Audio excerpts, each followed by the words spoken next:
Hello and welcome back to JEE Nerds. तो आज का जो वीडियो है ये मेजरली समर्पित होने वाला है हमारे जेईई 2026 के बालकों को, जिनका जनवरी का अटेम्प्ट जो है वो अब डेंजरसली क्लोज आ चुका है। जब मैं वीडियो रिकॉर्ड कर रहा हूँ तो आज तारीख है 11 अगस्त। इसी वीक के एंड तक, आज सोमवार है, मंडे, इसी वीक के एंड तक मुझे लगता है यह वीडियो बाहर आ जाना चाहिए। जैसा हमारे एडिटर साहब कृपा करेंगे हमारे ऊपर, वैसा वैसा वीडियो बाहर आएगा। बहरहाल तो 11 अगस्त से अगर हिसाब लगाया जाए तो 11 अगस्त से 11 सितंबर, 11 अक्टूबर, 11 नवंबर, 11 दिसंबर, 11 जनवरी, कितने 5 महीने। और 21-22 जनवरी से जनरली पेपर होता है तो 5 महीने 10 दिन। चलो 26 से हुआ, 26 तो माशाल्लाह से रिपब्लिक डे रहेगा, बट 24 से होता है हमारे यहाँ, 24 से, हमारे वक्त में 24 से हुआ था। तो मोटा मोटा इधर उधर का हिसाब लगा लो, किसी में 31 दिन, किसी में 30 दिन, तो तुम्हारे पास जो है 5.5 महीने का समय बचा है। ठीक है, रफली अपन ने अभी हिसाब लगाया, अगस्त से सितंबर, सितंबर से अक्टूबर, अक्टूबर से नवंबर, जनवरी तक बचा। ठीक है, तो अपने आप पास बचा है करीब करीब 5.5 महीने का समय। और ऐसे में जो है बहुत ज़्यादा घबराहट होने लगती है, बहुत ज़्यादा परेशानी होने लगती है। एकेडमिकली अपन भले ही इंक्लाइंड हो, एकेडमिकली अपन ने भले ही पढ़ाई कर रखी हो, मोटिवेशन इतना ऊपर नीचे होता रहता है कि अपना होने लगता है दिमाग खराब, अपन होने लगते हैं परेशान। तो एकेडमिकली क्या करना है, आज की वीडियो में अपन वो भी बात करेंगे और ये भी बात करेंगे कि ये जो मोटिवेशन ऊपर नीचे हो रहा है, जो ये पढ़ाई के अलावा बहुत सारी दिक्कतें हो रही हैं इस वक्त में, उनसे कैसे जूझा जाए। और इसी के साथ अपन वीडियो को स्टार्ट करते हैं।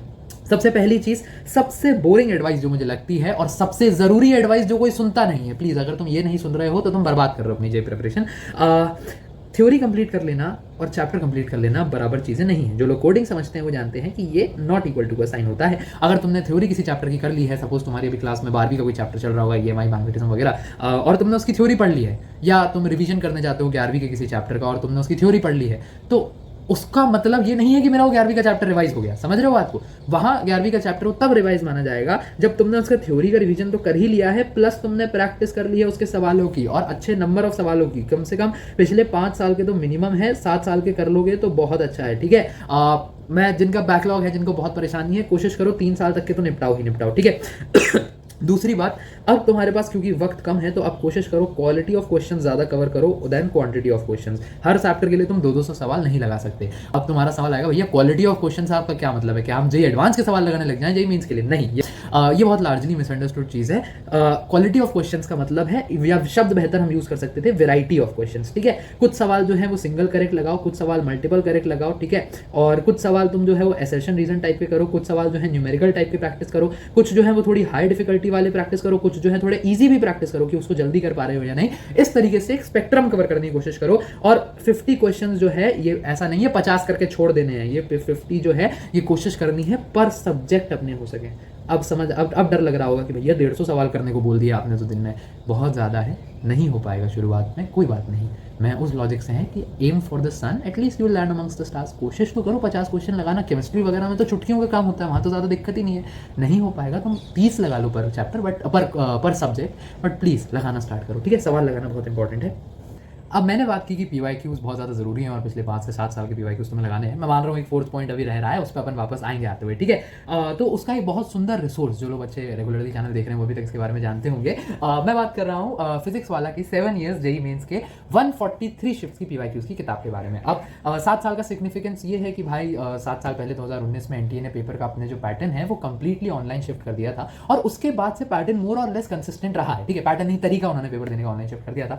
अब तो ये पिछले 7 साल के जो सवाल हैं जब से पेपर ऑनलाइन बना है वो तुम्हारे लिए बहुत रेलेवेंट बन जाते हैं और उनको सॉल्व करना तुम्हारे लिए बहुत हेल्पफुल साबित करेगा। जब तुम ये किताब खोलते हो तो तुम्हारा किताब में शुरुआत में स्वागत होता है एनालिसिस से। कई सारे जो कागजों पे इन्होंने एनालिसिस करके दिखाया है किस किस बारे में। जैसे फिजिक्स की किताब है तो फिजिक्स में किस तरीके से सवाल आए, 24 से 25 में क्या ट्रेंड्स रहे, कौन कौन से चैप्टर्स में से जो है सबसे अधिक सवाल पूछे गए, कैसा कैसा वेटेज आ रहा है, सेशन 1 से सेशन 2 में क्या वेटेज रहा, इस तरीके के सारा एनालिसिस तुम्हें मिलता है। इसके बाद जब तुम किताब के अंदर जाओगे तो अंदर जाके तुम्हें पता चलेगा कि बहुत सुंदर तरीके से इन्होंने चैप्टर वाइज और टॉपिक वाइज तरीके से क्वेश्चंस को बांट रखा है। जैसे यहाँ रोटेशन का चैप्टर है, रोटेशन के अंदर टॉपिक है तुम्हारा कंबाइंड रोटेशन, ट्रांसलेशन और रोलिंग मोशन। तो अब उस पर्टिकुलर चैप्टर के उस पर्टिकुलर टॉपिक से जो सवाल आए हैं वो भी छांट के इन्होंने दिए हुए हैं। ये कि बहुत खूबसूरत मुझे जो है ये चीज़ लगी। क्या क्या कितने इसमें सवाल है भाई, 3400 प्लस इसमें एमसीक्यूज हैं जो कि 66 एग्जाम सेट से लिए गए हैं। इस किताब में सारे क्वेश्चन के डिटेल्ड आंसर्स तुम्हें प्रोवाइड कराए गए हैं। डिटेल्ड आंसर्स जो दिए हैं वो एनटीए से वेरीफाइड, इस तरीके से कि जो एनटीए ने अपनी फाइनल आंसर की लॉन्च करी थी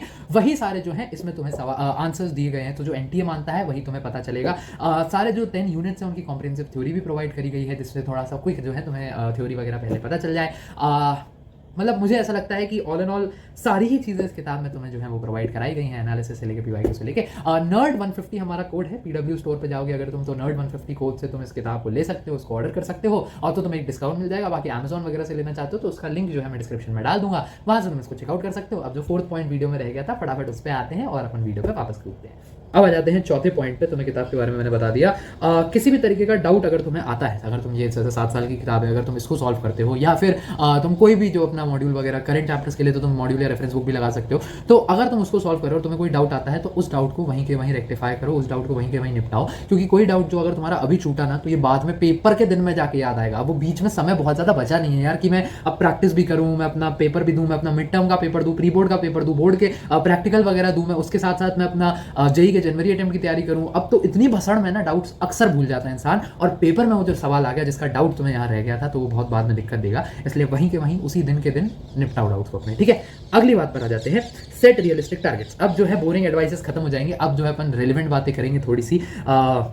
ये वाली एडवाइस कुछ इस तरीके की है कि ये मैं बता बता के थक गया हूँ, बच्चे सुन सुन के बोर हो गए, और मैं मेंटोरशिप में और कमेंट्स में देखता हूँ तो मुझे समझ आता है कोई नहीं मान रहा है इसको। तो अच्छा है, किसी की 99 परसेंटाइल आती है तो किसी की 80 भी तो आती है। 80 वाले अक्सर जो हैं इस बात को नहीं सुनते हैं, तो मैं क्या ही कर सकता हूँ उसमें। बहरहाल दूसरी बात, सेट रियलिस्टिक टारगेट्स। ये उन बच्चों के लिए है जो अभी परेशान हैं, जिनको लग रहा है कि मैं कर सकता हूँ पर नहीं कर रहे हैं, और क्योंकि नहीं कर रहे हैं तो वो परेशान है कि यार मैं कर ही नहीं रहा हूँ भैया, मैं परेशान हो गया हूँ, मैं खुद से परेशान हो गया हूँ। देखो ऐसा है, सपोज करो तुम अभी 10 पे हो, 10 यूनिट कुछ नहीं है इसका, बस एक लेवल है, लेवल 10, ठीक है। तो ऐसे मत सोचो कि तुम लेवल 100 पे कल ही पहुंच जाओगे पढ़ाई के। पहले तुम 30 टारगेट करो, फिर 50 टारगेट करो, फिर 70 टारगेट करो, फिर 90 टारगेट करो, ऐसे तुम पहुंचोगे 100 तक, ठीक है। और हो सकता है धीमे धीमे तुम 150 भी पहुंच जाओ। ऐसा मैं कोई ये यूनिट मेट्रिक कुछ नहीं है, मैं एक लेवल तुम्हें बता रहा हूँ। चलो मैं तुमको इसमें यूनिट मेट्रिक भी डाल देता हूँ। सपोज करो आज तुमने मात्र 4 घंटा पढ़ाई करी, वेरी लो बिल्कुल। तुम इस समय अगर 4 घंटा पढ़ाई कर रहे हो तो तुम अपनी कब्र खोद रहे हो अपने जेई की तैयारी की, ठीक है।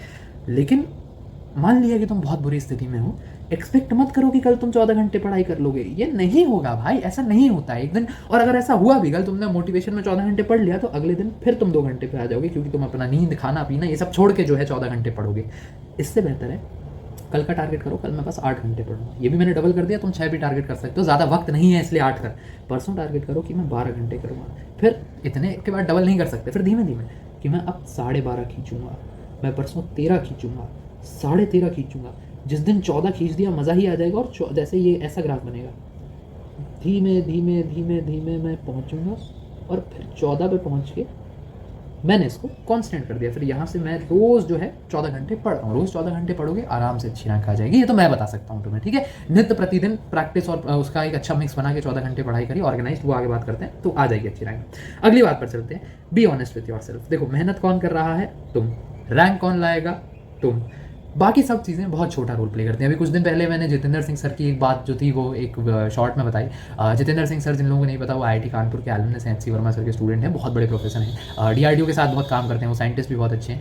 तो जितेंद्र सिंह सर ने एक बात कही थी कि ये उन्हीं की बात मैंने बता रही है, उनका ही क्रेडिट है कि बहुत सारी जो चीज़ें हैं, बच्चे उनसे पूछ रहे थे कि सर यार ये किताब जो है आपकी, उन्होंने किताब लिखी है PYQ+ नाम से, आपकी किताब जो है क्या इसका, या हम इसको करेंगे तो इससे हमारा हो जाएगा, इससे हमारी रैंक निकल जाएगी। सपोज ये मैंने तुम्हें PYQ की किताब बताई, PW की, तो तुम मुझसे पूछने लग जाओ कमेंट में, भैया मैं सिर्फ ये कर लूँगा तो मेरा हो जाएगा। ऐसा नहीं है भाई, पेपर में तुम कैसा परफॉर्म कर रहे हो, दूसरी चीज़ें कैसे कर रहे हो, उस पर बहुत सारी चीज़ें डिपेंड करेंगी। ऐसे सिर्फ एक रिसोर्स तुम्हारा जो रैंक है वो नहीं निकाल सकता है। और अब क्योंकि तुम्हारी मेहनत है, तुम्हारा फ्यूचर है, तुम्हारा पेपर है, इसलिए खुद से ऑनेस्ट तुम्हें रहना होगा। तुम खुद ही से ऑनेस्ट नहीं हो तो कोई बात नहीं है। अब ऑनेस्टी किस इतनी राम कहानी मैंने तुम्हें क्यों सुनाई, इसलिए कि अगर तुमने ये है कि यार आज तुम्हें पता है कि तुमने अच्छे से पढ़ाई नहीं करी, सिर्फ तुम्हारे 4 घंटे निकले, और कल के लिए तुम 8 एस्पायर नहीं कर रहे हो, डिनायल में हो कि अरे पढ़ तो रहा हूँ, मम्मी को बोल रहे हो मम्मी पढ़ तो रहा हूँ, यार पढ़ता तो हूँ, बहुत मेहनत करता हूँ, तो ये तुम उनसे तो झूठ बोल ही रहे हो, ये तुम खुद से भी झूठ बोल रहे हो। अगर तुम खुद को ये झूठी सलाह दे रहे हो कि अरे मैं सुबह से आराम से 2 घंटा PUBG खेल लेता हूँ, बगमी जो भी हो गया, बगमी BGMI जो भी है, मैं वो खेल लेता हूँ, और उसके बाद में बाकी के दिन में बहुत टाइम है, तो ये तुम खुद से झूठ बोल रहे हो। और अगर तुम खुद से ऑनेस्ट नहीं हो दोस्त, अगर तुम्हें रात को सोने से पहले विचार नहीं करते हो कि आज के दिन में असल में मैंने कितनी पढ़ाई करी और कितना वक्त बर्बाद किया, तो कोई पॉइंट नहीं है। फिर तो मैं भी यहाँ से तुम्हें कुछ बोल दूंगा, तुम कुछ जब बात ही नहीं तुम सुनोगे, जब तुम्हें सुनना ही नहीं है तो ये वीडियो भी बंद कर दो, इसका कोई ही पॉइंट नहीं है तुम्हारे साथ, है ना। लेकिन अगर तुम खुद से ऑनेस्ट हो, अगर तुम्हें खुद पता है, तुम्हें गिल्ट होता है कि यार मैंने वक्त बर्बाद किया, तब मजा आएगा। खुद से जो है प्लीज ऑनेस्ट रहो, है ना। जैसे यहाँ मैंने एग्जांपल लिया, तुम्हें पता तुम टेस्ट से भागे, उसको एक्सेप्ट करो, अगला टेस्ट तैयारी के साथ दो। दुनिया से झूठ बोल दोगे, पापा को बोल दोगे पापा टेस्ट है, क्या ही देख लेंगे वो, उनको कुछ पिछले टेस्ट का स्क्रीनशॉट दिखा दोगे, थोड़ा बहुत उनको बेवकूफ़ बना दोगे, बट क्या फ़ायदा उसका, उसका कोई वैल्यू एडिशन है नहीं है, बिल्कुल ठीक है। तो प्लीज़ ऐसा है, अपने आप से जो है ऑनेस्ट रहना है। ये बहुत इंपॉर्टेंट बात है भाई, ये मैं पहले बता चुका हूँ, ये अगेन बहुत ज़्यादा ज़रूरी बात है। मैंने अपन ने हिसाब लगाया कि 5.5 के करीब जो है महीना बचा हुआ है। अब तुम्हें 3 चीज़ों का मेजरली जो है अवेयरनेस होनी चाहिए कि कल के दिन में एक घंटे में मुझे क्या क्या पढ़ना है, इस वीक के एंड तक क्या क्या हो चुका होगा, इस मंथ के एंड तक करंट चैप्टर्स का कितना अपडेट हो चुका होगा, कितना रिवीजन चैप्टर्स खत्म कर चुका हूँगा मैं, कितने मॉक्स दे चुका हूँगा और कितने PYQs जो है मेरे डन हो जाने चाहिए। ये 3 सवाल मैंने क्लियरली डिफाइन कर दिए, इसमें मुझे नहीं लगता कुछ एक्सप्लेनेशन की जरूरत है। जब तुम इतनी प्लानिंग, इतनी प्रिसीजन के साथ पढ़ते हो तो तुम्हारा बैकलॉग नहीं बनता, तुम डिमोटिवेट नहीं होते, तुम डिस्ट्रैक्ट बहुत कम होते हो। करके देखो, डिस्ट्रैक्शंस अपने आप भागने लगेंगे। तो प्लीज ये 3 सवाल तुम्हें अपने आप से पता होने चाहिए अगले दिन, अगले हफ्ते और अगले महीने के बारे में। स्ट्रक्चर्ड स्टडी के बाद मुझे नहीं लगता बाकी मुझे बहुत ज्यादा बात करने की जरूरत है, इस विषय में मैं बात कर चुका हूँ, ठीक है। आखिरी बात पर आते हैं कि लास्ट के दिनों में इमोशंस और मोटिवेशन ये ऐसे ऐसे ऐसे ऐसे ऐसे होते रहते हैं। फाइंडिंग नीमो या नहीं, फाइंडिंग डोरी तो मूवी देखी होगी तुमने, तो उसकी बहुत प्यारी लाइन है जो मुझे बहुत अच्छी लगती है, जस्ट कीप स्विमिंग, ठीक है। जितना हो सके इक्विलिब्रियम बना के रखो, और ये जो जितनी ये है ना, इनका एम्पलीट्यूड कम कर दो। एम्पलीट्यूड कैसे मैं बताता हूँ, अभी क्या हो रहा है ना, अभी यहाँ जाता है, यहाँ जाता है, यहाँ जाता है, यहाँ जाता है, यहाँ जाता है, गंदगी मच रही है, देख रहे हो कितना गंदा सा लग रहा है, ठीक है। होगा ये तब भी, परेशानी तब भी होगी, दिक्कत तब भी होगी, डर तब भी लगेगा। डर तो लगना ही चाहिए यार, तुमने पढ़ाई करी है, तुम्हें अपनी मेहनत का आउटपुट चाहिए ना, बिल्कुल डर लगेगा, लेकिन उसको अपने ऊपर हावी नहीं होने देना है। अगर दिक्कत परेशानी आती भी है, थोड़ा मोटिवेशन नीचे जाता है, उसको वापस ऊपर ले आए, फिर नीचे जाएगा, फिर ऊपर ले आए, फिर नीचे जाएगा, फिर ऊपर ले आए, फिर नीचे, चलता रहेगा। लेकिन उसको खुद पे ऐसे लंबा चौड़ा हावी नहीं होने देना कि दिनों दिन पढ़ाई छोड़ के बैठ गए, परेशान हो रहे हैं, घंटों परेशान हो रहे हैं, कमेंट्स मारे जा रहे हैं, दुखी हो रहे हैं। इस तरीके का काम नहीं करना। थोड़ा सा अवेयर डाउन टर्न, सवाल नहीं बना, दुख हुआ, लगा यार मेरा क्या होगा, अगले साल खुद को उठाया कि अरे कोई बात नहीं यार, सवाल नहीं बना, देखेंगे, आंसर देखेंगे, सॉल्यूशन देखेंगे, समझेंगे क्यों नहीं बना, और अगली बार से लगाएंगे, वापस ऊपर आएंगे। और जब लॉन्ग टर्म में तुम देखोगे तो ये जो है ये धीमे धीमे ऊपर नीचे अभी भी है, लेकिन ये प्रोग्रेस एक लीनियर प्रोग्रेस बन के ऊपर निकल जाएगा और तुम जो है अपनी सफलता के करीब पहुंच जाओगे, ठीक है। बहुत लंबा जो है ये वीडियो हो गया, बहुत ज़्यादा तस्लीम से तुमसे बातें कर ली। इसके बाद मुझे नहीं लगता कि अब तुम्हें डाउट होना चाहिए कि क्या मैं अब भी क्रैक कर सकता हूँ, मुझे लगता है कर सकते हो, ठीक है। बाकी और भी कोई दिक्कत परेशानी हो तो तुम कमेंट्स में ड्रॉप कर सकते हो। पढ़ाई करते रहो, all the very best, good bye.